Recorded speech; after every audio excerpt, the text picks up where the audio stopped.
Hello, ladies and gentlemen, Rosie here, and I mindlessly skulk about the woods of Canada, so you don't have to.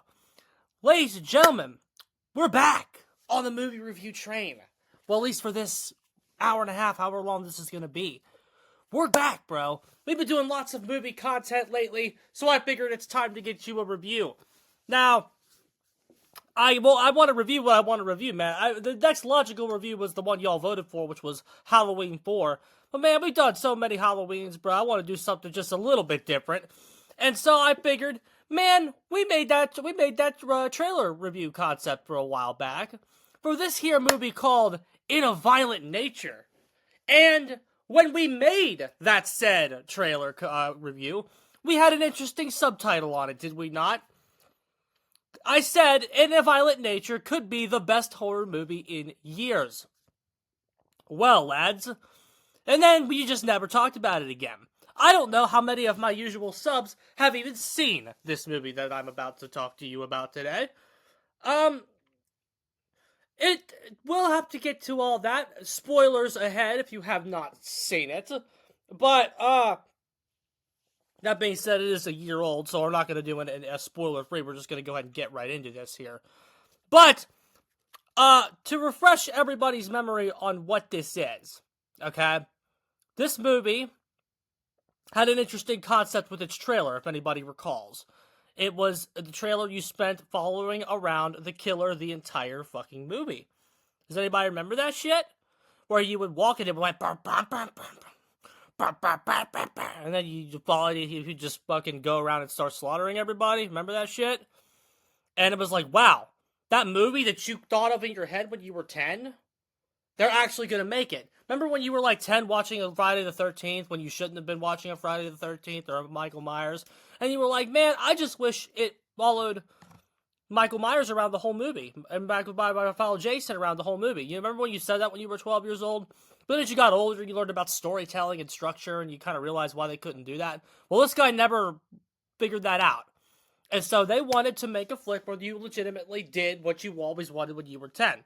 Follow the killer around the entire time. So, lads, we analyzed its potential before it came out. And again, if you could do it right, it could be an intriguing concept. So, I was all on the hype train for In a Violent Nature, if anybody recalls. And again, I went to see it opening weekend, the weekend it came out. I never made a review of it. So, breaking it down to see how it worked, I waited for it to come to streaming and just never did it. So I figured I need to rip this Band-Aid off and just get this one done. And then, this movie, this movie's getting a sequel as well. So, as bonus content, we will break down that teaser trailer at the end of this review to kind of see if the sequel is kind of doing something a little different or doing what it needs to be doing to continue the franchise in an interesting way. So we will break that down at the end as some bonus content for you. But anyway, lads, we're going to go ahead and jump right into this movie. Again, what we discussed is that you're going to follow the killer around the whole time. And again, in terms of plot, this is why I don't really know if you really need to watch it before you watch this if you haven't, because you know what this movie's about, bro. This movie is Friday the 13th. It's a Friday the 13th movie. Normally, those are seen from the victim's side, but this is a by-the-numbers slasher. Very basic plot, even down to the killer. Johnny is a pure one-for-one of zombie Jason Voorhees. I specified zombie, which I didn't specify in my first draft of this, but after kind of getting back into the Fridays, he is not exactly human Jason. He is a pure one-for-one of zombie Jason Voorhees, almost down to the build for sure, down to the tactics, down to the build and backstory. He gets a variety of weaponry, and he's basically a one-for-one of Jason. Which doesn't make him bad. He's just dry. He's just dry because it just makes you remember we haven't seen Jason in almost 20 years. That's what he's not terrible. The mask is a little weird though. I will comment on the mask and kind of the mixed shit about it as we get to it. But he's basically Jason Voorhees. So this movie basically is what if a Friday the 13th movie followed Jason around the entire movie. Or if that Halloween, remember Halloween 2018, where Michael Myers like entered the one bitch's house, picked up a hammer, killed her with it, moved to the next house, picked up a knife, and killed the other bitch. That basically just answers, this movie is just, what if that was the whole movie, right? So, again, when you were 10, it's like, whoa, interesting. But now it's like, is this really going to work when you understand narrative structure? Is this actually going to work? How well does this actually work? This is obviously experimental, and this movie was made by Shudder. This is another example of something experimental made by Shudder to see if it sticks. This one is short at only an hour and a half, but despite that short runtime, its pace is leisurely. This is often described as ambient by its viewers. And you get that in place of a score. You basically just get the sounds of nature instead of a score. Birds chirping, crickets, flies splashing, the sound of the steps hitting like twigs and some shit as Johnny walks along. Like, you literally just are it's literally like you're out there fishing for a day. It's all the sounds you might hear when you're out there, like, fishing. That's what this is, bro. There's very limited music. There is some music in very specific places, but mostly there's no score to this movie. You like, even when like something's happening when Johnny's attacking a character, there's no music for the most part. It's literally just like what you would hear in that moment, in a day out there. It fits the aesthetic of the movie, but it's certainly a bold choice. It's certainly a bold choice with its own pros and cons. Now, I could just get into what those pros and cons are right now, but I think the way that you have to approach this movie is you have to like kind of walk through it and kind of understand what's happening as you go through it. Like you can start to see what the pros and cons are as it proceeds here. So with that kind of introduction out of the way, we're just going to go ahead and jump right into this, lads. So the opening of this movie is literally leaves. Like, it's literally leaves with like a pole sticking up from the ground. Okay? And you're literally just focusing on this here pole. Okay? With this locket on it, which I don't believe is visible the entire time. Like, the camera is like, you can hear the two teens, and one of them, Troy, is in the background, who I believe is the dickhead boyfriend, but I'll correct that if I need to later. But he actually starts the movie by taking the locket. And then, like, in a Friday the 13th movie here, this is when it would, like, kind of transition and go away. But, like, the camera doesn't move until the pole on the locket literally starts shaking. It literally it shakes and then falls over, and then Johnny's able to start, like, kind of getting up. And then the movie fucking savors this resurrection sequence. You get every fucking camera view from Sunday as Johnny rises up from the ground. And the different parts of his body. And you don't get to see his face even when he starts walking. And this opening lasts 5 minutes. And I can immediately see that bothering somebody. The opening of this movie is 5 minutes. It's 5 minutes, bro. It is 5 minutes long, and all he does is get up from the ground in that 5 minutes. Just for, like, comparison's sake, let me just do a simple Google search, lads. You type in Halloween opening length. The opening of John Carpenter's Halloween is a roughly 5-minute continuous tracking shot that introduces Michael Myers as the killer as a child. So, Jesus. In Halloween, what I just told you was that in that first opening 5 minutes of Halloween, you get to see Myers approach the house, him walk around the house, and the very funny thing is this is the same kind of thing. He approaches the house, stalks Judith and her boyfriend, goes into the kitchen, picks up knife. No, first he picks up his mask off ground, puts it on his head, picks up knife, goes up the stairs, watches Judith's boyfriend leave the house, goes upstairs, stabs Judith like 17 times in the tits, walks down the stairs, leaves the house, and his parents come unmask him, revealing a child. That concept is like a short film in and of itself, that 5 minutes. This isn't exactly a short film, is it? Buffy the Vampire Slayer star Nicholas Brandon has passed away at age 54, according to Bloody Disgusting. So there you go. But, so it's like, in terms of an opening, it's obviously night and fucking day. In this 5 minutes, Johnny gets up from the ground. In the Halloween, you kind of figure out what they're doing. Where with this kid, and like that revelation that the kid's dumped on you on the end. So there's so much more happening in the opening 5 minutes of Halloween. And I'm sure you could take your any horror movie that you love and apply this same concept to. I'm sure you could. So like I could immediately see that bothering some if you're not like immediately locked into the aesthetic that they're going for here. And now, lads, we're walking.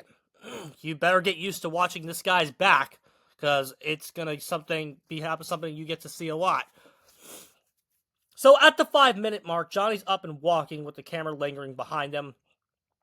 And as he walks around, the first thing he finds is a decaying carcass of some predator after about a minute. So this is about at the 6 minute mark. It was apparently trapped, and he just looks at it. There's flies fucking buzzing around everywhere on the damn thing, which basically tells you everything you need to know about the movie. But there's basically some horns tipping Johnny off to some nearby residents. And his locket was stolen, and that's the plot of this movie. He's a supernatural undead Jason Voorhees figure looking for his locket. So, we need to get the locket back. So the first natural course of action is, since these people are relatively near his territory, he's following the horn because we're looking for the locket, and these are the closest people to him. So, Johnny continues walking towards the motherfucker. There's like a ranger and this Rob Zombie redneck fighting about setting traps in the park, and their dialogue, bro, it's literally just a back and forth, you set traps in the park. Well, I want to set traps in the park. Yeah, I'm the ranger. You gotta listen to me. Your authority ends here, ranger, right there at them trees. Are you threatening me? They're like fucking Cornholio, the great Cornholio. I am Cornholio. I need TV for my bunghole. Are you threatening me? Are you threatening me? They both like say that to each other. They say the same like. It's almost worthless constructed dialogue just so Johnny can get to the house before. And then once the ranger pulls away and leaves, the Johnny immediately goes over and focuses on the ranger first, which the foreshadowing with the ranger stuff is some of the better stuff in this movie. But after Ranger leaves, Johnny goes into the house of the Rob Zombie redneck. He gets in the house at around 9 minutes 41 seconds. So about a 10-minute opening there. I'm sure Halloween at this point you've already met Loomis and shit. So like you can start to see that in Halloween and just shit, more characters are introduced and more stuff is happening, obviously. But so we get the little backstory of Johnny and like why this locket's important. He gets his like, this is your mother's locket, John. We want you to have it, John. You'll always be our little boy, John. Like, it's like the killer's got some connection to his mother and the locket. It's very Mrs. Voorhees-esque. Again, it's just it's like very basic and designed just to get the movie rolling. He finds a locket in the thing, but it's not his. He doesn't know that yet, though. It's obviously not his. So we hear the Rob Zombie redneck in the next room, like shooting at his own walls, and he's rehearsing his next confrontation with the park ranger or whatever the fuck. Oh, you're gonna make me do this. You're gonna make me do this. Boom! And then I guess like when he's shooting at the wall, Johnny like stops because he thinks the guy's trying to shoot him, but he's not. So Johnny attacks him by surprise. He was able to wrestle the shotgun from the guy's hand, and he drops it. And the Rob Zombie rednecks run it into the woods. Ah, you say something! And then he gets caught in one of his own bear traps in the woods. And then Johnny just catches him. And they do something a little creative here, but you don't see the kill. He kind of reaches down towards him, and then the shot transitions immediately to the now bloodied hand going for the locket, which is a little neat, but you don't see the kill. Which I guess you don't need to. It's like the very first one, and this guy's not important to the plot. He's just examining the locket, which just says, "Number 1 motherfucker," like his hat. Yeah! Number 1 motherfucker, lads. God damn. And as what I said from the trailer, here come the bitches, bro. So, he realizes that the locket is not his. So, as a result of that, we do more walking through the woods. with the flies accompanying him, and until we spot the movie's Friday the 13th victims in the car. In Hit. That's supposed to be it. So he walks, like, he literally just walks towards them until he hears firecrackers in the distance, okay? And, like, the whole time as he walks, like, there's, like, cuts to, like, transition times. Like, though he'll be walking randomly, and then there will be a cut to where it'll be evening now. It'll go from day to evening, signifying he's just been walking all fucking day. So now you get your one-dimensional bitches, and, you get, like, character from them, but it's so this is supposed to be the character, but, like, it's so one-dimensional and not even worth commenting on. They're Friday the 13th victims, bro. So what do you think is happening? What do you think? They're talking about wieners and penises, and, even worse for all you modern society out there. We get pretty liberal here when we start talking about the, cancel culture doesn't exist. The biggest offender of the annoying is probably going to be Aurora, the hot girl. She is kind of annoying because of her voice. Cancel culture doesn't exist. Like, she has a real squeaky voice, like she's some fucking, she's some TikTok thought, some anime bitch. You know when you like, fucking, there's like those anime obsessed bitches, like their voices are like normal, but if you start getting them to do their anime voice, they start going like this, and they start like being a cat and shit. Like, you know, they have these really squeaky voices. That's kind of like what the Aurora does. Like, I don't think that's her real voice. I saw some interview with her, because if you're gonna interview somebody from this movie that doesn't play Johnny, it's going to be her, and we'll obviously get into why. But I'm interested to watch that interview because I would like to hear her talk naturally, because I don't think this is her natural voice. But then you get the Friday the 13th campfire scene, which by the way, the acting in this movie is often criticized. It's subpar. It's not great, but like, it's whatever. I'm not gonna like throw stones at it. But you basically get the Friday the 13th Part 2 scene from whoever people say is the worst actor in the movie, which is pretty funny. So, they talk about the White Pine Slaughter, okay? John. So the backstory of this movie is Johnny is a retarded kid, pretty much like Jason. I guess Jason was just deformed, though, so whoever knows. But Johnny's a retarded kid, and they don't say the word retarded because we're liberal, and we can't do that. He's a retarded kid whose dad runs a logging company that's known for jacking prices up, so everyone hates the dad. Okay? One of the loggers, like, slips on Johnny's retarded Johnny's retarded car toy and breaks his leg, so he's out of work for months. Okay? I guess he doesn't get any workman's comp, but whatever. But basically, a bunch of lumberjacks decide to punish Johnny, so they lure him to the fire tower with the promises of toys. But there are no toys, bro. There's the dude in the titular firefighter mask that scares Johnny, which makes him fall on the tower, which obviously kills him. So they kind of stick the firefighter mask on Johnny to make it look like an accident. But the dad doesn't buy it, and he like starts a riot or something the next week, which the dad eventually dies in. And so the White Pine Slaughter itself is that a week after the dad dies or something, executives show up to find every lumberjack dead and torn to pieces or some shit. It was ruled some poisoning, but one of the cops saw the man in the mask watching them. And then there's also the first mention of a bunch of park rangers died 10 years ago as well. And the whole time this is filmed, the camera does not stop moving. Like, it just kind of circles them. People are mixed on this. I kind of thought it was neat, just because, like, the whole time it could, like, the camera could technically be a position that Johnny is as well as he circles them. So, like, it's kind of neat. It's not groundbreaking material, but it's clearly what they were going for.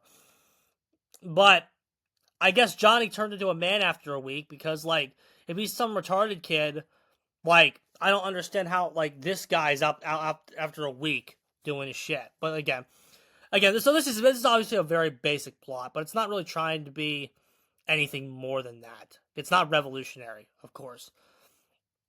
And this is literally just a slasher backstory designed to get the character moving and just designed to make the movie happen. There's nothing revolutionary here. Now, again, obviously, this is just Jason Voorhees. They like that. That's really that's just what he is, bro.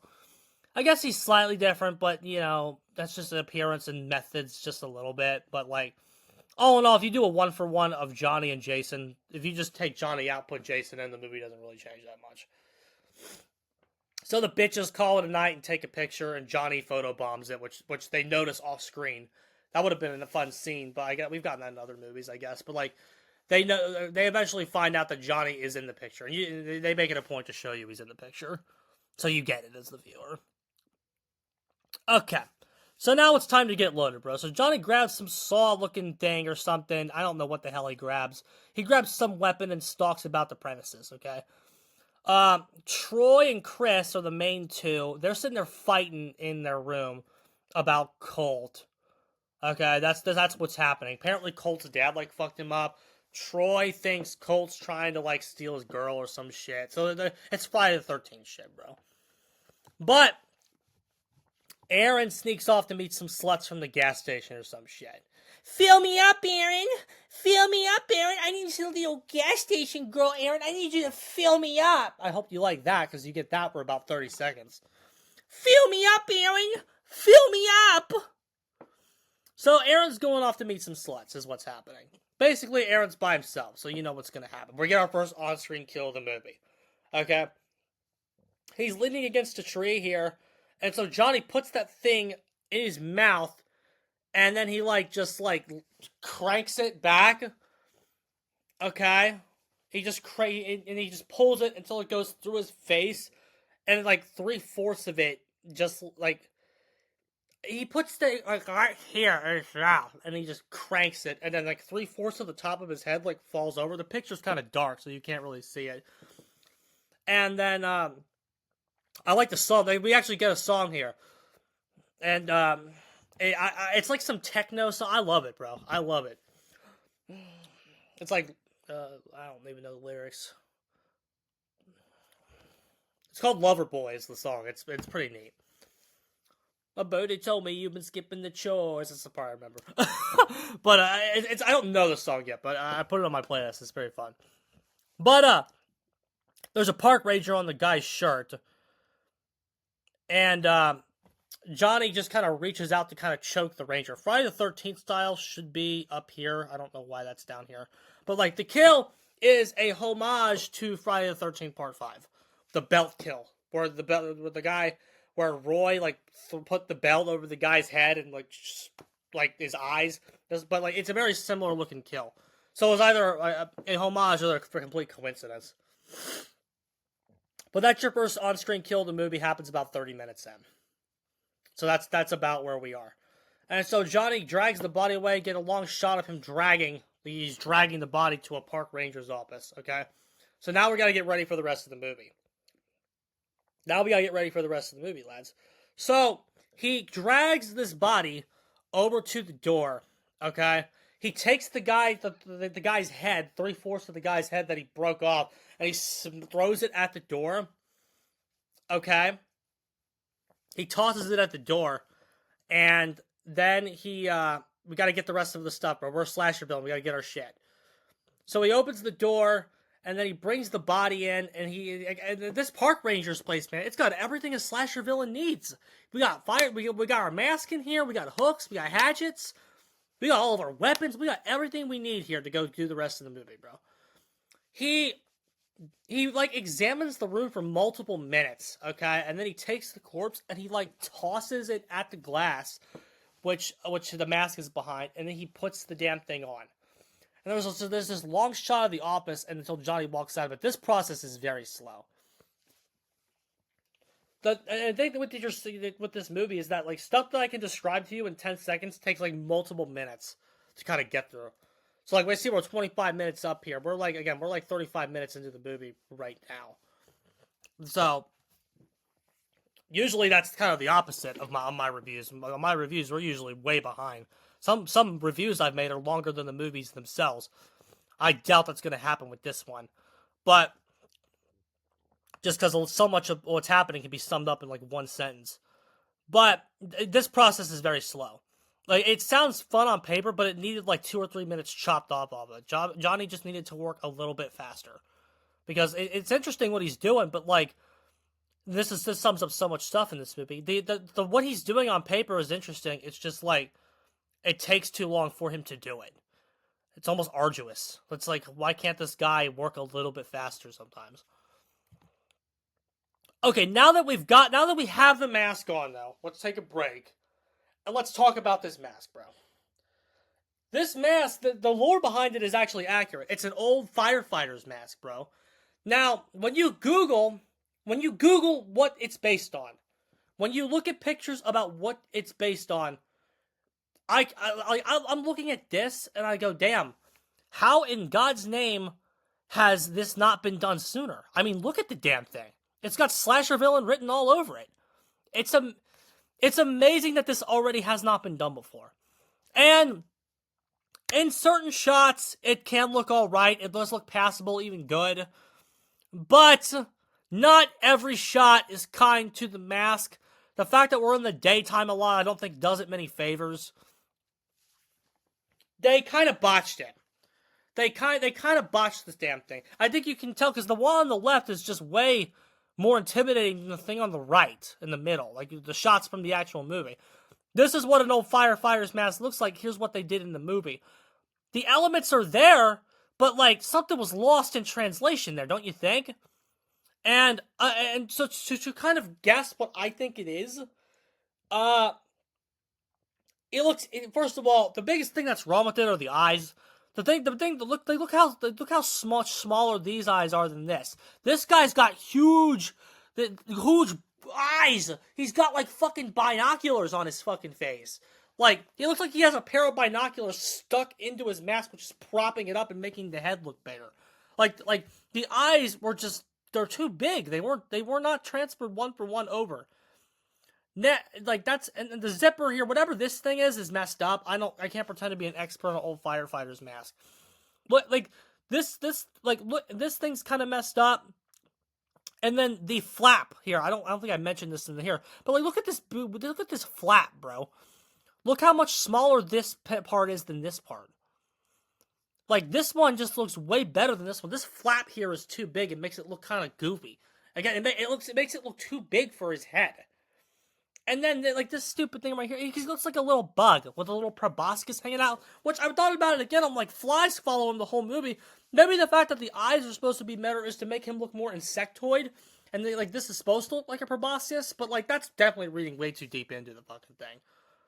It just, even if they wanted him to look like a bug, like, if that's what they were going for, I still think the design needed a little work. Because I don't think that's what they were going for. It just, the whole thing just comes off looking kind of goofy in a lot of shots, just because it looks too big. Look how much smaller and more concise this one is. That flap is too big. The eyes are too big. This thing at the top here makes it look a little more medieval. They shortened the point here at the top. The one thing that should have been a little bigger, they shortened. So it's like, and again, I'm not saying the mask looks terrible in every fucking shot it's in. There's sometimes it looks okay, because the concept inherently kind of gets it by sometimes. It's just like the lighting doesn't do it many favors, and sometimes it's just shot in ways that don't do it many favors. Its weaknesses are highlighted more than its fucking, than its strengths. And again, usually with horror and horror sequels, we don't talk about the mask unless there's something wrong with it, but this is the OG. And so, like, since this is the OG movie, this kind of stuff is a little bit more important to kind of go over, because, like, this is your introduction to the character. The mask just doesn't do it all the way for me. It just comes off looking kind of weird in a lot of the shots. Compared to the source material, especially when you compare it to its source material. When you compare it to the source material, the other versions of it are just so much better. It's just amazing how much lost in translation this concept was in this movie. It's actually just amazing how much they botched it. But again, we're gonna do some more walking, bro. Till the very next day, bum ba ba ba ba ba dum. When the duck walked up to the lemonade stand, and he said to the man running the stand, "Hey, bum bum bum, got any grapes?" Okay, so Johnny walks. We're walking again, and you might be noticing something now. We will comment on it, and we will comment on it eventually. We're walking along the cliff edge in the early morning, okay? Until we get to the main lake, okay? So we get some lesbians in this movie, bro. If you couldn't, you couldn't really deduce that until they get down here. But Aurora and the other girl are they got a thing for each other, okay? And it's the worst kept secret in the group. But they come out and they start BSing complete out of focus. And Johnny's watching from a distance, and he throws a hatchet at the stump, an axe hatchet. I think the wiki and stuff calls it an axe. But then he goes to the edge of the lake and just kind of drops in. Okay. And this is like, so he gubs it. He just kind of walks in and is completely submerged by the water. Okay. Now, you get to you're sitting there wondering when the kill's gonna happen because it's coming. It's coming. We all know it is, but you kind of lose Johnny in this. So like, this is when you get to actually focus on the lesbians. In fact, the camera actually goes over to them, so you actually get them a little bit more in focus sometimes. Okay. Most of the dialogue, lads, is really bad. So, and again, we've kind of talked about some of the bad dialogue, but like, I have to point out this dialogue specifically because, like, it is just not a real human interaction. It's not a real human interaction, okay? So, okay. So, like, why do I say it's not real? Because they have this weird thing where the one girl, you can't really see her in the shot. There's her head right there, actually. You can see her head. You see Aurora looking in her direction. She strips down into her bikini and gets in the, jumps in the water. Okay? And she's basically trying to, like, seduce Aurora. Okay? Now, Aurora likes the girl, too. Okay? Right? And they have this weird interaction where Aurora's like, I thought we were here to do yoga. And it's like, but this doesn't look like yoga. Like their weird interaction is just like, the one bitch wants to swim, and Aurora's like, no, I'm not gonna swim. You blew your chance this time. Like, they keep trying to seduce they're flirting with each other. And then Aurora's like, I'm gonna go over to the cliff now. Okay? I'm gonna go over to the cliff now. And I'm going to go stretch myself out. And then when you're done with your swim, you can come up into the cliff and stretch me out even more.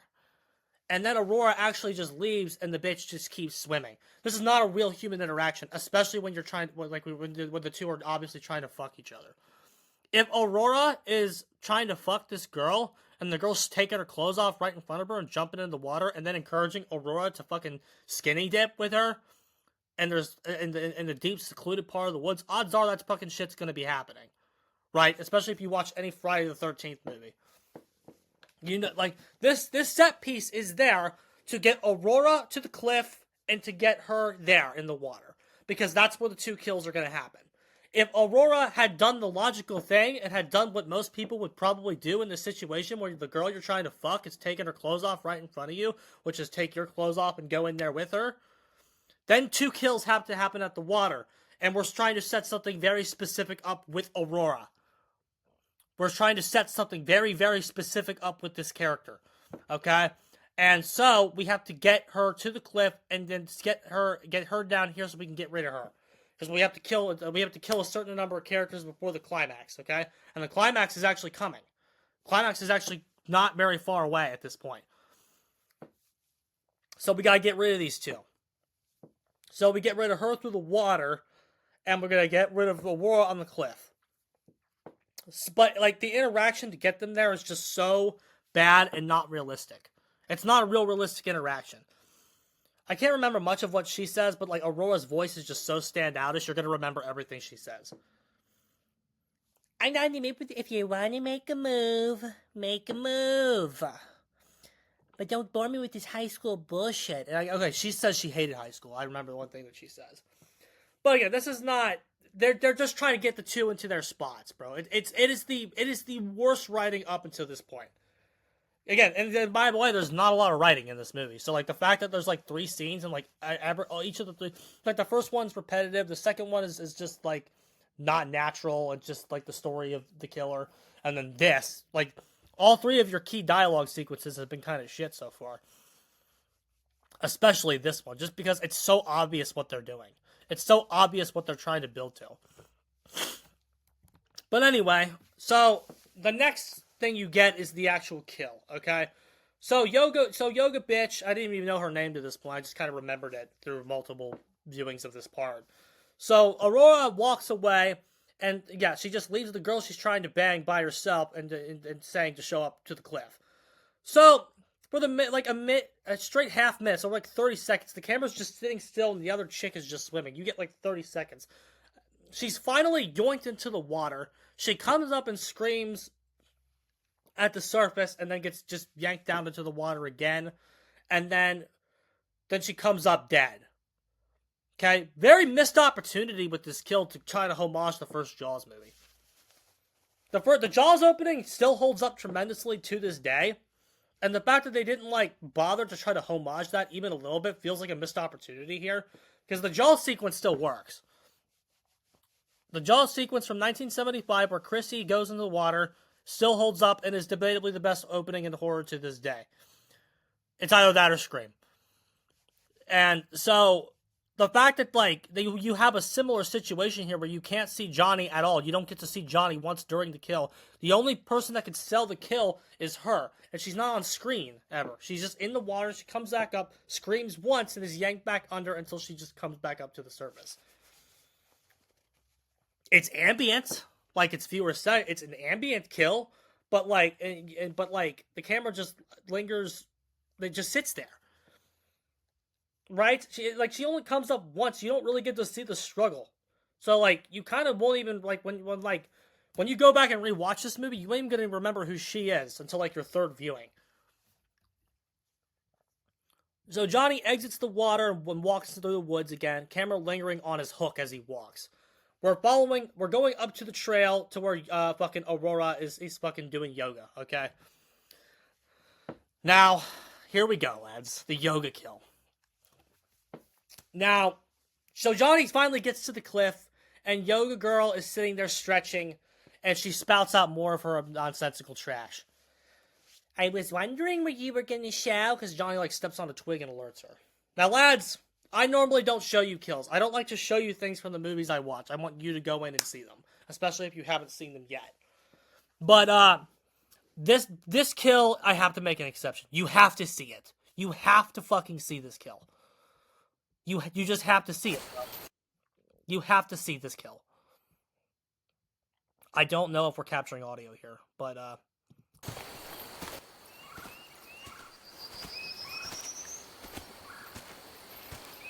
so I'm just not gonna say anything. I'm assuming we're capturing audio, but if we're not, we're not. I was wondering when you were finally gonna show. You sure took your time, though.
There you go. Holy fuck, dude. Holy fuck, dude. Talk about a fucking wake-up call in the theater. Jesus Christ. I remember just just kind of watching this. This kill woke everybody up. Some person couple rows below me just went, "Oh my god!" And even I let it out. I think I let out a what the fuck right here. when the head comes through the stomach. I was like, what the fuck? This kill is fucking legendary, bro. This literally is one of the best kills of the entire year that year. What is it, 2024? 2023 or 2024? This kill is fucking brutal. Like, everything about it just fucking works, dude. Like, the blocking is kind of bad. Like, if you go to the comments on that kill, you're gonna see, wow, it was really fucking nice of her to just wait for him to let her die. She tries to run. I think the issue with it is that, like, this is kind of filmed a little bit too far from the cliff. It looks like she has a little bit more options to kind of get away a little bit, get some distance. But again, easily written off when you just say she has a freeze. If you know what a freeze is, she clearly just has one, because she kind of looks back and just kind of stares at him. But this kill's legendary. When he is, like, fucking pulling the chains, the way that, like, the snap, her neck snaps, and the pop, and then the flies, as he stares at him, and the flies kind of buzz around. Bro, you don't even notice how bad the mask looks in that scene. The mask looks terrible. If you're looking at it and you're just staring at everything and trying to figure out everything in the scene, the mask looks awful. Like, look at this. Look how bad the mask looks there. But just like the snapping, the popping, the way her skin bubbles up before her neck snaps, it's just fucking fantastic. And then he just, like, the way he grunts as he wraps the fucking chain around himself and then pulls it in, and the camera just focuses on his hands. Oh, it's like, okay, now we're fucking cooking. Now, it took us a little bit, but okay, we're cooking now, bro. And it's like, that's why, they clearly, this kill is at the halfway point in the movie. It's at the halfway point in the movie. It chops the movie up into two halves. This is, like, it's almost structured like Godzilla -1, where, like, the atomic breasting chops the movie up into two. That's kind of what this does, too. And by the way, the shot of him overlooking the cliff after he does this kill and he kicks the body down, that's beautiful, bro. Like, that's a great fucking shot. Like, so yeah, that kill's crazy. Okay, that kill is nuts. And again, it woke everybody up, and it's like, okay, we might have a decent little climax here. But it's time to start getting into some of the issues here. You've now killed 4 people in this movie. Okay. So now I think it's fair we have a pretty decent sample size, especially since we're getting into the climax here. We've gotten 4 kills, and we've gotten absolutely 0 chases. Now again, it's not like every slasher does a chase every time that they kill somebody, but because again, especially like Jason, Jason can just come in and just fucking kill somebody in like a second sometimes. But like, you haven't had 1 chase scene yet here, and the kills are all weird. Like, you know, there's something weird about all the kills, okay, when you start actually kind of looking at them. Because, like, think about every kill that you've gotten. A bear trap stopped the first guy from getting away. Sneaking. He snuck up on Aaron. He got the underwater bitch, and then the character had to have a freeze to excuse bad blocking.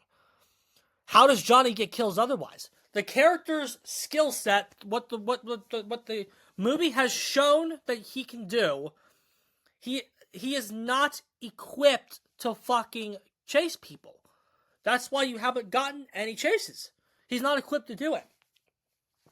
If the Rob Zombie redneck does not step into a bear trap, how does he die?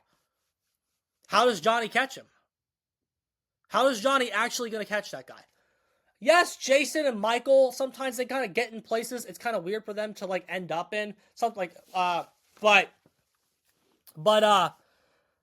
like, if they're on screen, how do they do that? With Jason and Michael, you accept that there's something supernatural about the killer, and that's why they can kind of do some weird shit sometimes. But this guy, yes, he's supernatural, but, like, they don't show him doing anything supernatural on the screen. He doesn't teleport or anything. Now, again, had they shown him teleporting, it would be stupid. But, like, why doesn't he run? Why does he not run, bro? He doesn't run. He's not a runner. I feel like if he was a runner, we could, like, have something more actual engaging sequences. The movie has to contrive way for this guy to kill somebody. That's my question. How does he actually secure kills otherwise? despite how good this kill is, it's kind of like, had she tried to run away, what does he do? What does he do, bro? And so you're kind of noticing there's the fault with that structure. Also, we're still walking a lot, but that's beside the point. So, after the best kill in this movie, and one of the best kills of the year, rivaling some of Art the Clown's stuff, Johnny's walking back through the woods, and we're going back down the cliff, and we retrieve our axe near the lake.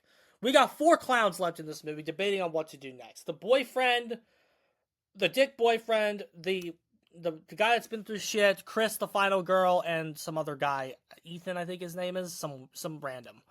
Okay? They're debating whether to file a police report or not after all their friends are missing. So dick boyfriend tosses car keys to, like, the van to where Johnny can actually get them without being noticed. They have a car on them, which prompts Johnny to take his mask off and play with it, and you get your full shot of him unmasked. There you go, bro. Some people don't like that you get to see the killer's face. I don't mind in this type of movie, just because, like, you don't see it again the rest of the movie, for one. And two, like, in this kind of movie where it's like you're following, if the killer's actually the protagonist, and you're following around the whole time, it's kind of weird to not know what he looks like. So I didn't really mind that, but, like, we got other problems than seeing the killer's face. So it's time to take Dickhead out, bro.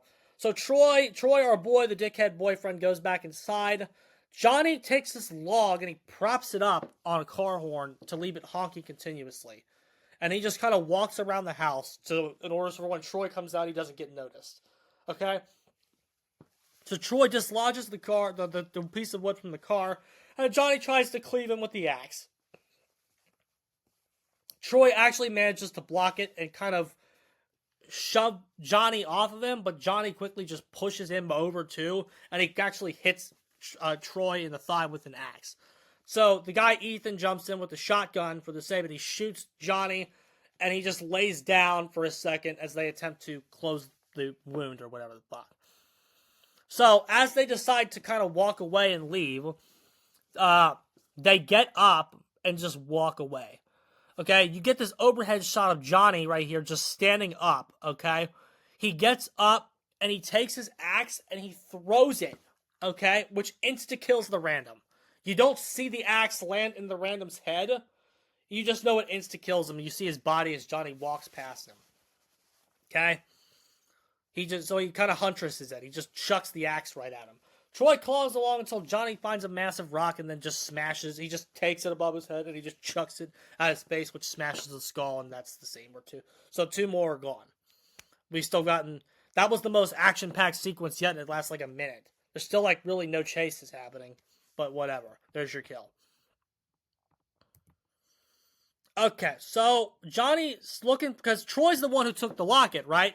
So Johnny's looking through his locket, or Troy's body, but he still can't find it. At last, we get Chris and Colt arrive, having discovered Aaron's dead body, with Colt noting that a ranger is meeting them at the station. Notice we're probably at about 5 or 6 o'clock here, based on the shot. Okay, Johnny sees the locket around Chris's neck, and he promptly goes to work. He throws the axe at her, but she's able to dodge it, and the two of them jumped on their four-wheeler with Johnny following. And it takes him quite a bit to catch up to these people. This sequence here is the biggest problem with the movie. Not the sequence of him like throwing the hatchet and she dodges it and then they go away. That's not the problem.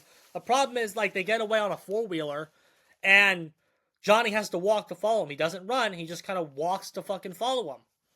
And it takes him all the way until nightfall to get to the ranger station that Colt talked about. Okay? Now, again, we look like we're at about 5 or 6 o'clock here. And this takes all the way to nightfall. So, at the very least, you could say that this is like 7 o'clock and then the sun sets at 9. And it takes them till 9 to get to this part. But this could be at like 5 o'clock and then at 9 o'clock he gets to the station or whatever. So like we're talking about a 2 to 5 hour gap here. Okay? So it takes him about 2 to 5 hours to get to the station. So when he actually gets to the station, like it seemingly takes the Rangers as much time to get to the station as Johnny. And they're in a big truck. These ranger guys are in a truck. This ranger dude's in a truck. So it seems to take as much time for Johnny to get there on foot as it does for the ranger to fucking get there based on the upcoming dialogue. Because at the ranger station, at night, the movie can continue, okay? We got a ranger scolding Chris about where she obtained her necklace. Where'd you get the necklace? Where'd you get it? And Colt says they got it from the Pirate Tower. He's like, you have no idea what you've just done. It's his necklace, bro. And then Chris goes, let's just give it back. And then the ranger goes, you can't just give it back because he's awake now. But it's like, this dialogue that you're getting is probably like, this what you're getting right here is something you would normally get off on screen when the killer is off of it. This is dialogue that, like, in a Jason movie, oh, Jason, he keeps coming back. Like, you would normally get, this could also be applied for, like, the first scene as well, when they're at the campfire. So they have to find a way to shoehorn the killer into the scene for you to get the dialogue that you need to understand what's kind of going on. Okay, does that make sense? The killer has to kind of be shoehorned into it. And so how do they do that? By having him stalking about as they go talk about the camp. They talk about the campfire. And then in this, they just have a scene that feels like it should have happened 5 hours ago take place as soon as he's walking up toward them. It took this guy as much time to get there. Like this, it takes place over 30 seconds, bro. It is very quick, very jarring, and the dialogue is shit.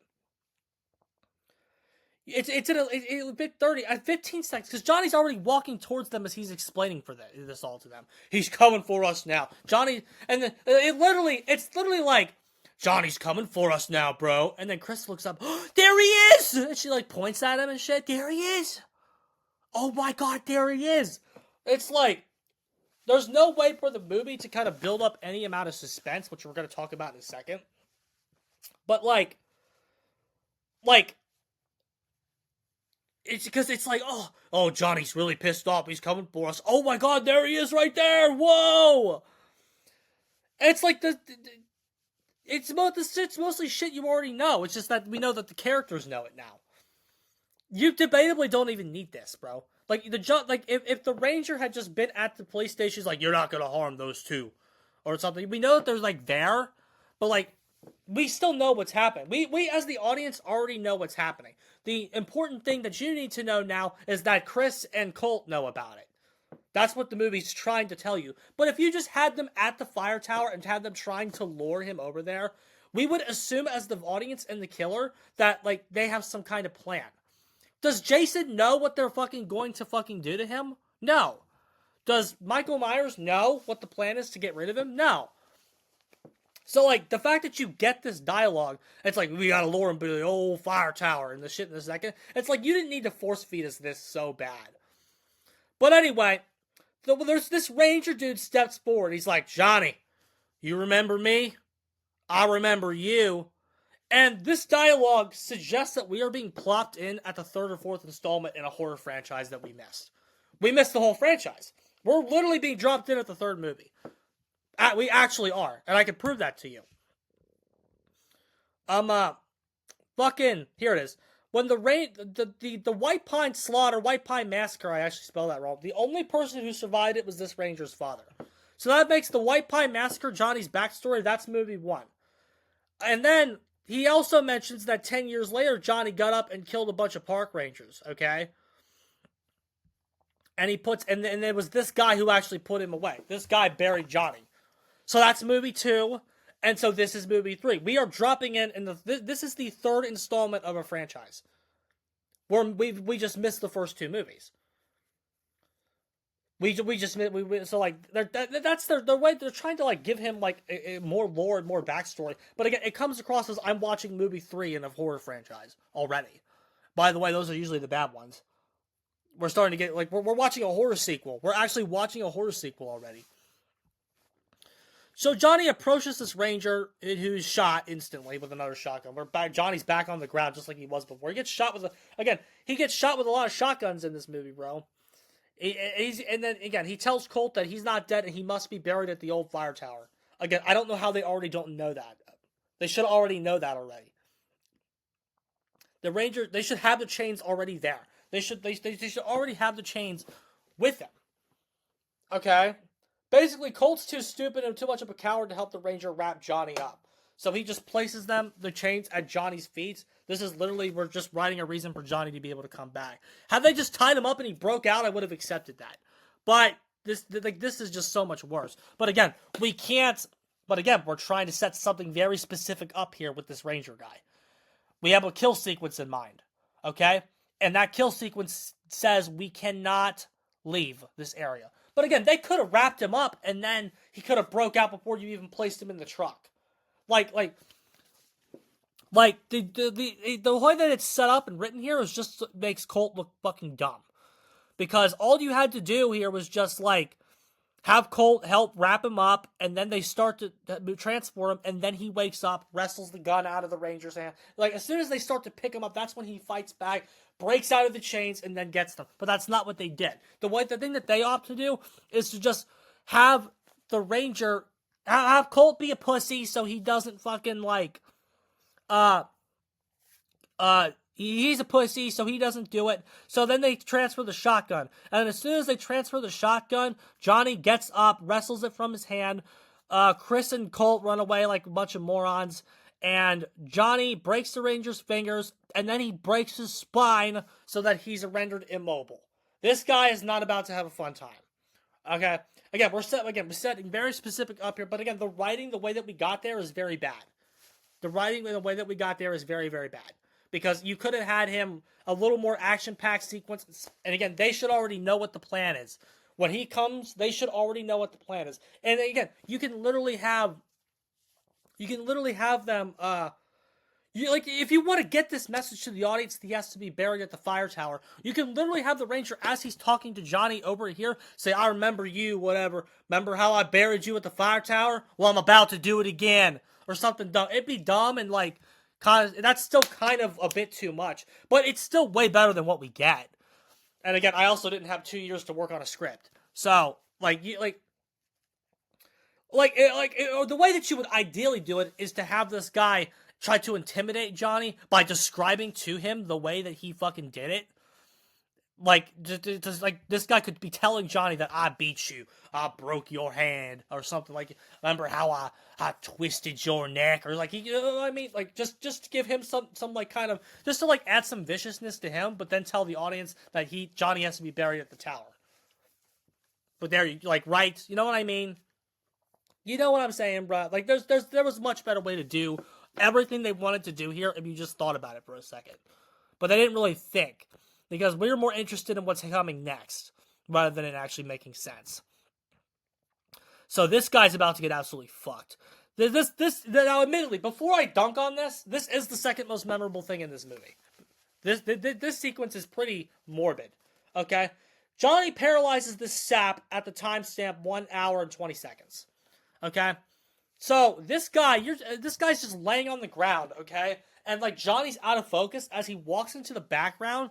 And he, fucking turns on this log splitter, okay? The damn thing is very loud and very obnoxious. And Johnny takes his hook and plants it into the Ranger, who can't move. He's still alive. His eyes are still open. He can't move, okay? Johnny drags him into the shed, okay? And Johnny basically makes him, watch this damn... He puts a log on the log splitter and makes this damn thing come down and split the log, just so the guy can see it, okay? And it's first thing that Johnny does is split this guy's arm. He picks his arm and he places it there. And then the whole time, it looks like this. This is the camera shot you get the entire time. His arm is up there first. Can you see that he doesn't have an arm here? Yeah, you can. You kind of can. Can you? No, that's his arm right there. I can't see if his arm fell off. I think it fell off in this direction. But anyway, he turns the damn log splitter on. It goes down, hits them. Blood spurts everywhere and takes his arm off. And then it comes back. Johnny places him in for the lethal decapitation. And the thing comes down, splits his head. And then Johnny exits the scene at 1 hour, 6 minutes, 52 seconds. This is a fucking 6.5 minute kill sequence. A 6.5 minute kill sequence here, bro. And again, That's not like that's like one half of the chase in Friday the 13th Part 4, and I'll focus on one kill sequence. Are we serious with the 6.5-minute kill sequence, bro? This is not a chase. This is not a chase with cat and mouse back and forth. This is not anything. This is a 6.5-minute kill sequence, bro.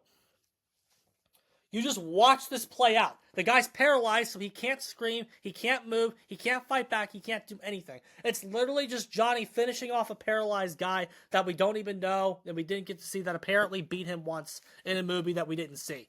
I didn't see In a Violent Nature 2, bro. This is In a Violent Nature 3. I didn't see In a Violent Nature 2 or 1. This is In a Violent Nature 3.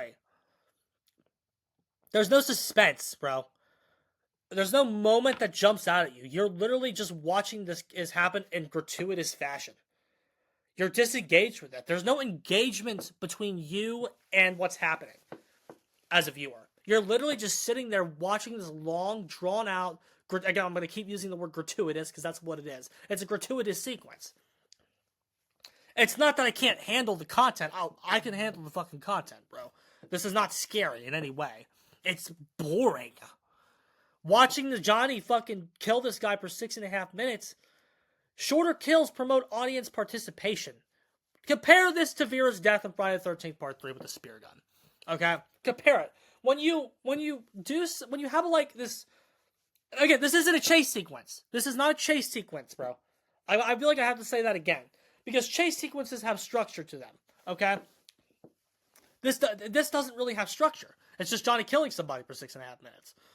Okay? Compare that to this death in Friday the 13th Part 3.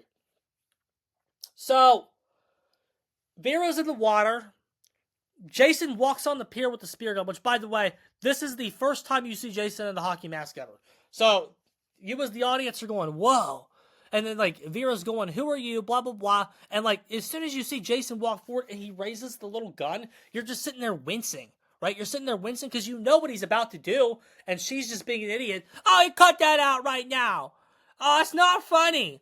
And then Jason shoots her. The thing flies at the thing, and it's a crappy 3D effect. It hits her in the eye. You as the audience member are supposed to go, ugh!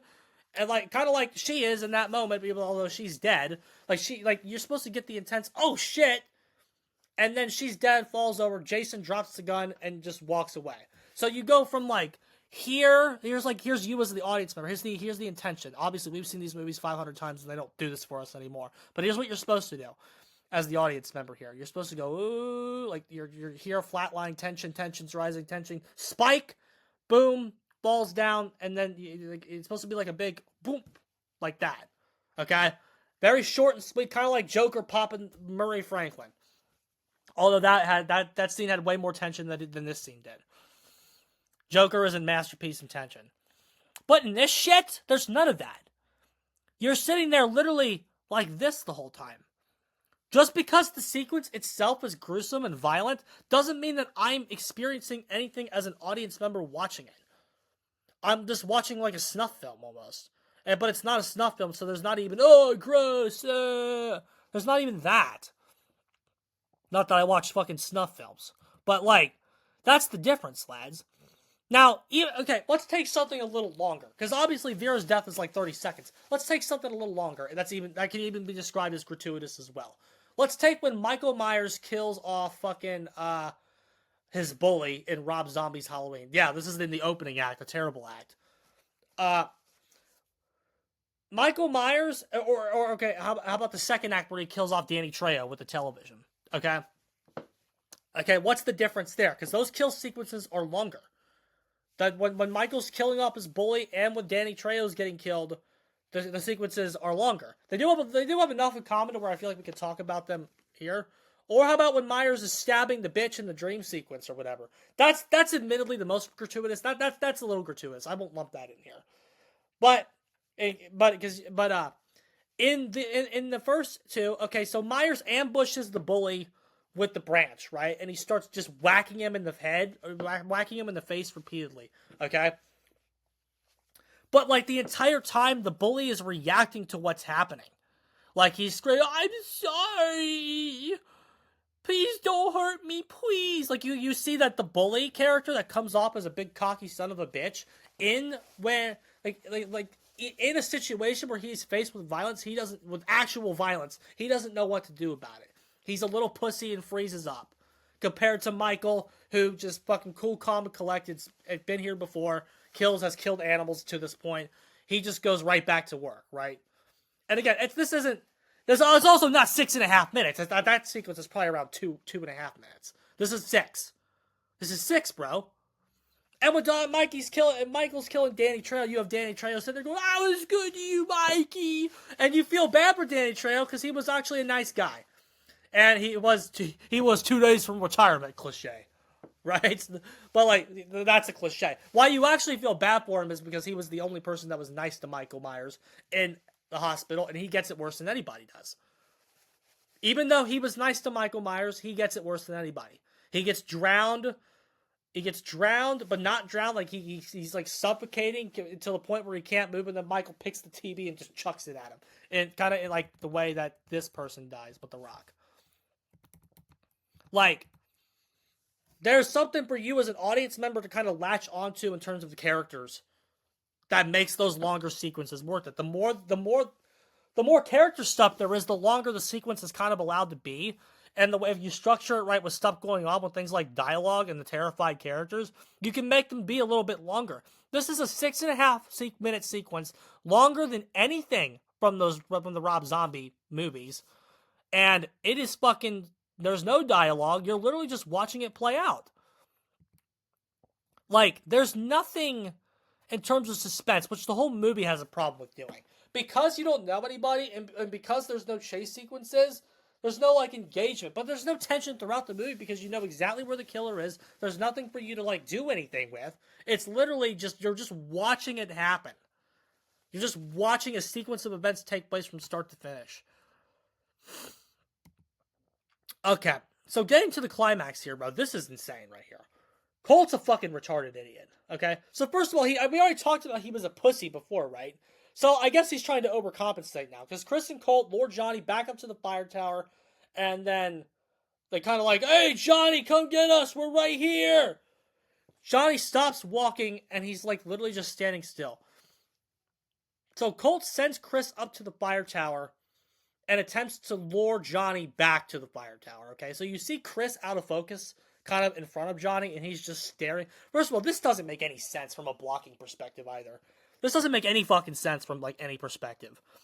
So they're trying to lure Johnny back to the fire tower, and Chris is standing in front of him, implying that the direction to the fire tower is the way that she's going. Okay? So, but Colt's, like, behind Johnny, which makes, like, what are you supposed to do, bro? Like, if you're behind Johnny, he starts going after you, and you go the other direction. You're not leading him toward the fire tower, you're luring him to the other direction. But again, he's also just an idiot, because you guys, a lot of us are Dead by Daylight players. You guys know in Dead by Daylight, when you're playing a good survivor, you're playing a good survivor, okay? And that survivor's obviously a cocky, arrogant prick that wants to be chased, okay? What does the cocky, arrogant prick survivor that wants to be chased in Dead by Daylight do? Where do they stand? They stand and taunt you from a distance where they know you can't get them, especially if you're basic M1 trash. They know they have like a pallet nearby, so they're going, "Ah!" and they teabag at my times, and they go, like they're taunting you in a direction where they know that they're safe. Okay? Well, Colt doesn't do that. He stands 2 feet away from Johnny and starts feeling like, "Come on, you evil son of a bitch! Oh, right here!" And as he's talking, this like fucking rage baits the shit out of Johnny, who turns around and just fucking mauls him with this axe, okay? He just hits him in the face with this axe, okay? And Colt falls over, and then Johnny hits him with this axe. I shit you not, over and over and over again. I was thinking of like, oh my god, how many times does he hit him? I was gonna come up and say like fucking 100 times, but like then I googled the actual number, and mother of God, according to Google, Johnny hits Colt 115 goddamn times with this axe. And I'm like, what the fuck? And so I went back and counted. I counted 109. I didn't get to 115. But at the same time, it's hard to count 115 axe swings, especially with the way that they're done. So I definitely probably lost count in there somewhere. especially with the way it's done, because he hits Colt with this axe probably about 30 times before it cuts to Chris, who is sitting there with this fucking gasoline canister and the locket, okay? And she is just watching it. So you're not seeing him hit Colt with the axe anymore. You're just hearing them continuously replaying the sound effect, bro. And she turns around and starts running away. And then he stops. Then the sound effect stops. It cuts out for like 10 seconds. Then she like turns her head and the sound effect starts playing again. So it's hard to admittedly count every single shot.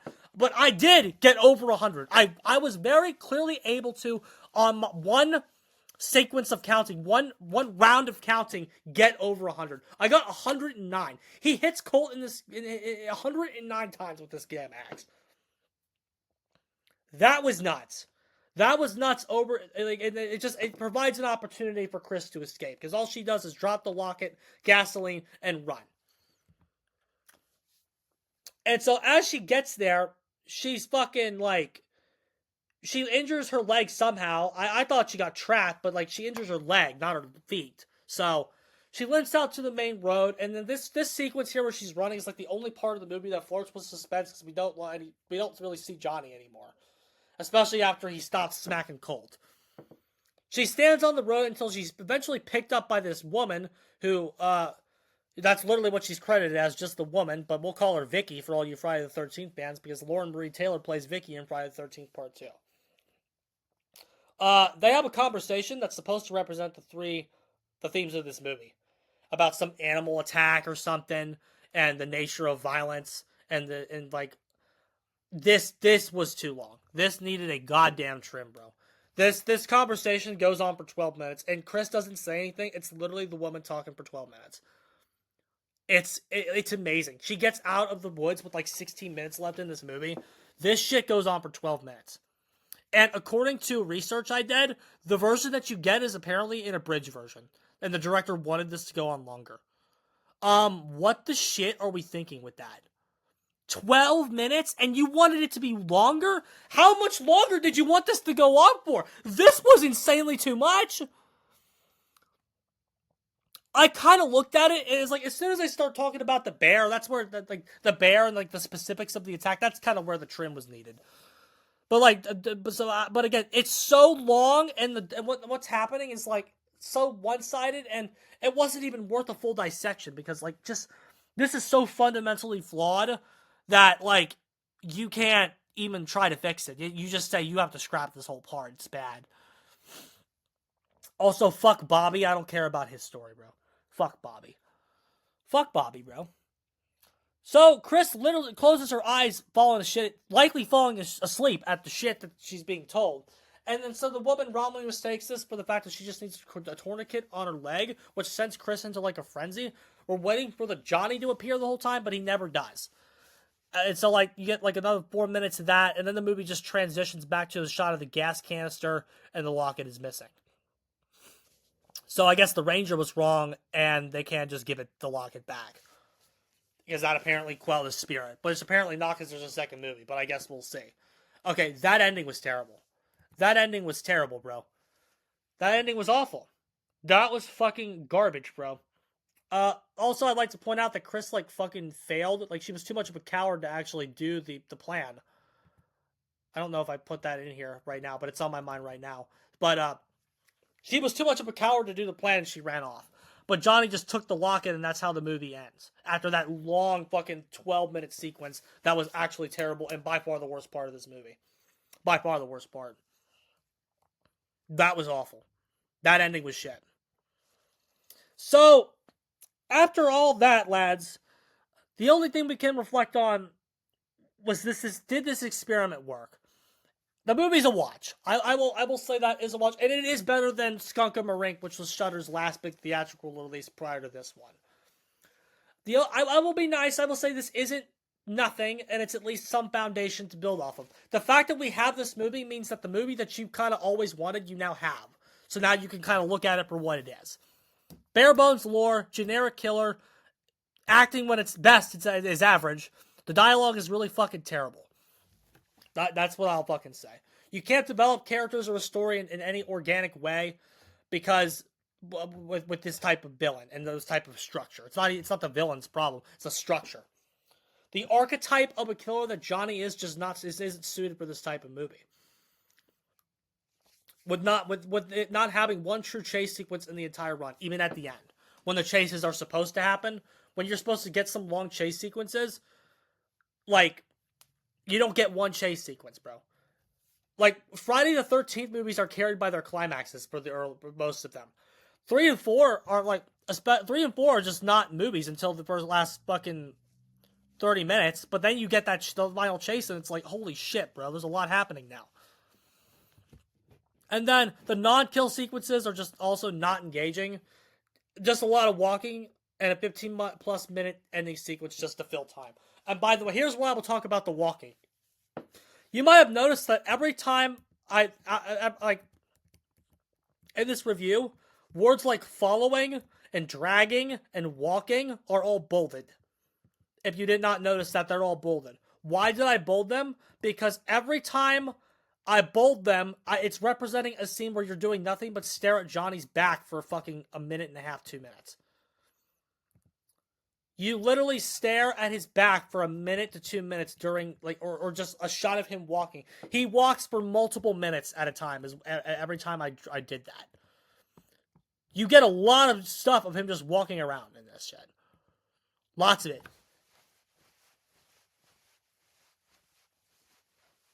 Like, legit, bro. You literally get nothing but that. And that is crazy. Because, again, we're filling time because we got to fill it because there's not much to do. So, when we reflect on the type of movie where you follow the killer, which I believe there have been others done, but in terms of, like, slashers, can this type of movie actually work or is it inherently flawed? I still think yes. This type of movie could actually work, but it requires a very specific type of killer with a very specific skill set to pull it off. You need to be able to just do it. You have to do more than walk, and you have to have a way to develop the victims ideally as well. Okay? So by doing more than walking, you can have actual chases, and then 2, you have to be able to develop the victim. So, how can we do that, bro? How can we do that? Which killers can do it and who can't? Shouldn't. Probably these 4 right here. Michael, Jason, who literally just got one with this movie. Leatherface probably couldn't do it. And then Freddy could do it. He's got the personality for it, but the fact that he's limited by dreams holds him back from being able to do this. So, these 4 right here are out. They can't do it. Bubba can't even carry a slasher movie. Bubba can't even carry a traditional slasher movie. What makes you think he can fucking do this? Michael Myers can't do it. He's pretty much just Jason. Like, they have a very similar skill set, so if Jason can't do it, Michael can't do it. Yeah, and then, yeah. So these guys can't do it. But, who can? Probably these 4 right here. Fucking...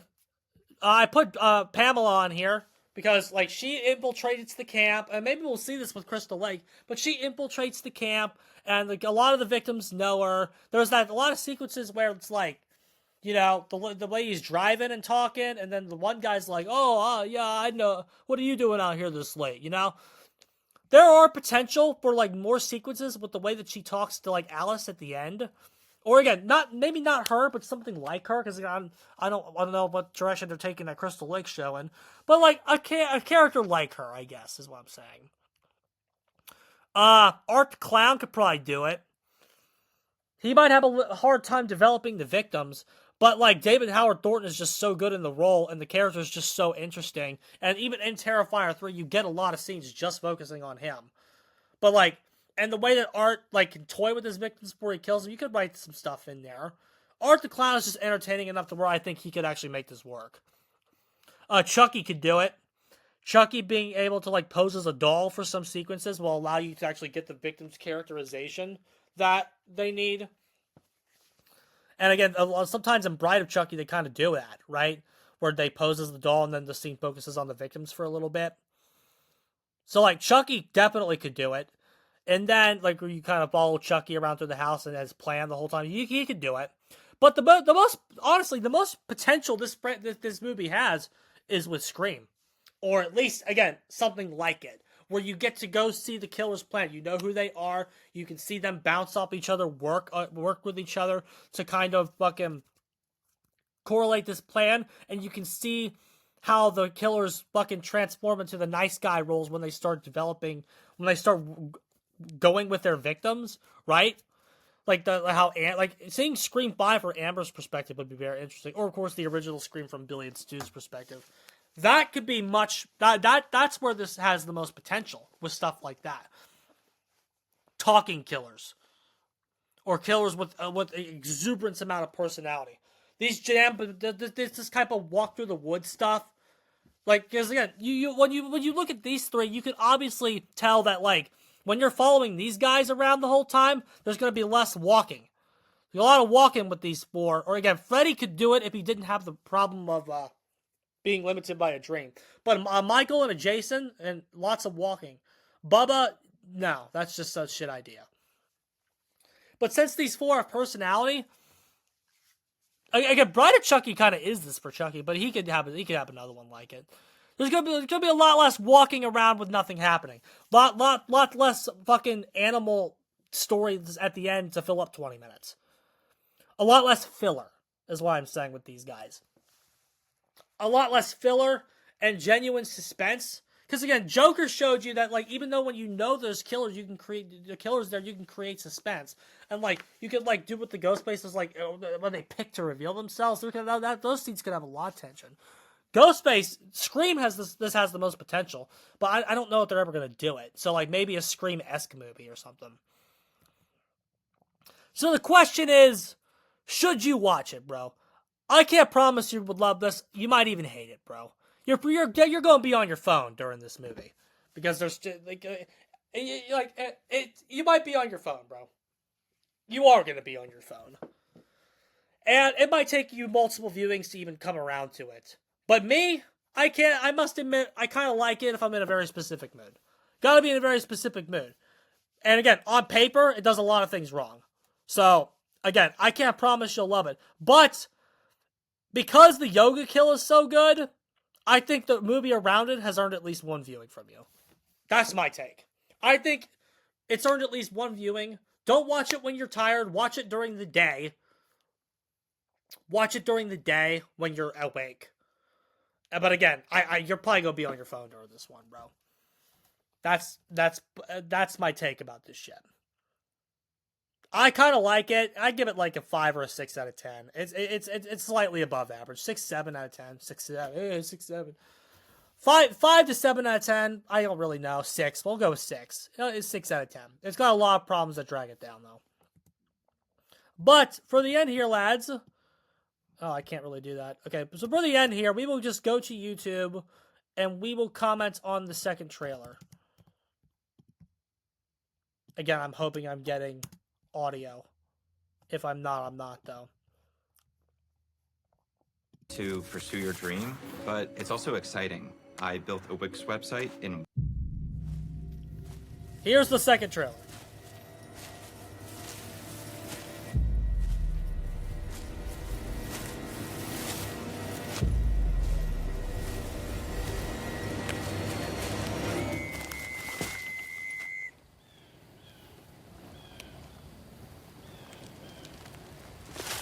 No, run. Oh, boy. Got your eye on any of these girls around here? What the? I saw Johnny. If this is a prank, you need to tell me. He's gotta go now.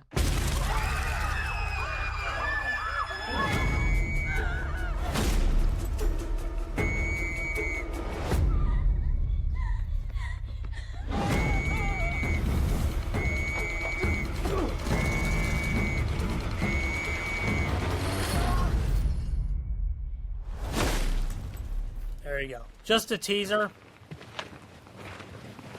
Nothing to like get too invested in, but it's just a minute-long little teaser. But even in then, let's kind of see what we're doing here, bro.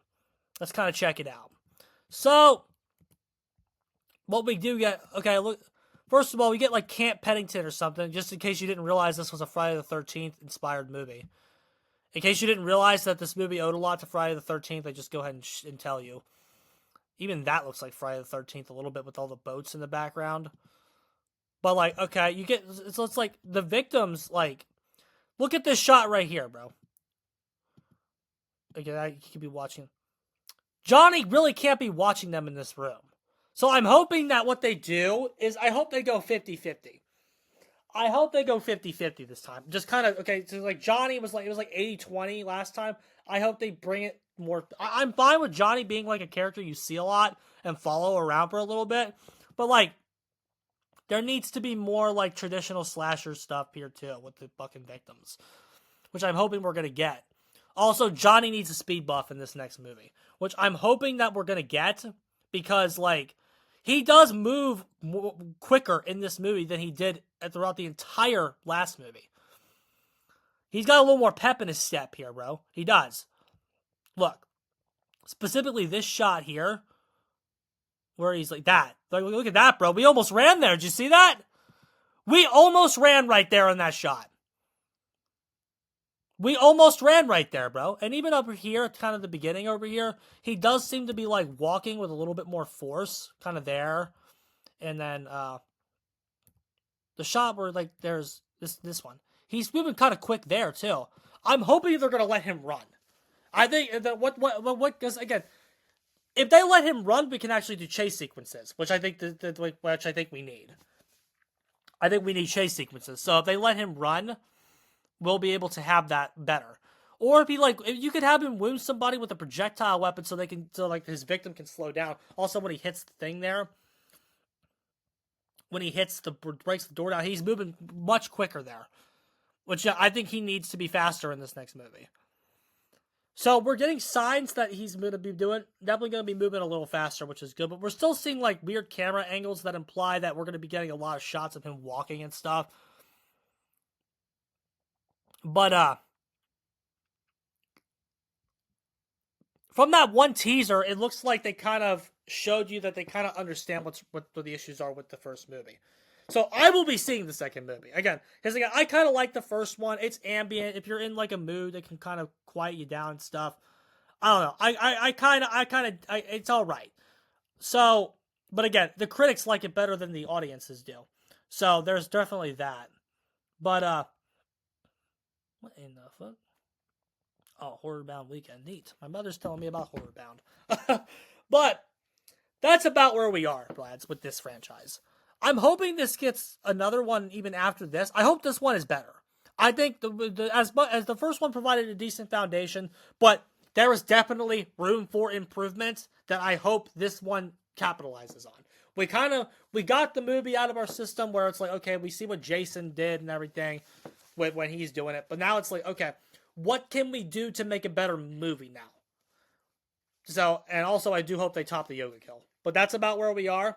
That's all I got to say about this movie, lads. Again, I give it about a 6.5 out of 10. So, but again, you might watch it and hate it because it's definitely not for everybody and it's not for this generation, for sure. All right, but I'm getting the hell out of here, lads. GG's.